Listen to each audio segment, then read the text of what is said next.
আমাদের দাবিনামা হলো ১ বাংলাদেশ উশু ফেডারেশনের পেশিবাদী অবৈধ অগণতান্ত্রিক স্বৈরাচার ও দুর্নীতিবাজ কমিটির বাতিল চাই।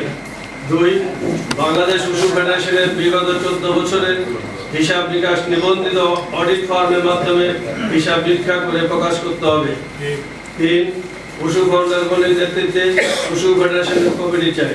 ৪ উশু ফেডারেশনের সকল দুর্নীতিবাজগণের বিচার চাই। ৫ ক্রীড়া ক্ষেত্রে ভালো ফলাফলের জন্য উশু খেলোয়াড়, বিচারক ও প্রশিক্ষকদের উন্নত প্রশিক্ষণের জন্য সরকারি সহায়তা চাই। ৬ জাতীয় উশু খেলোয়াড়দের আর্থিক নিরাপত্তা চাই।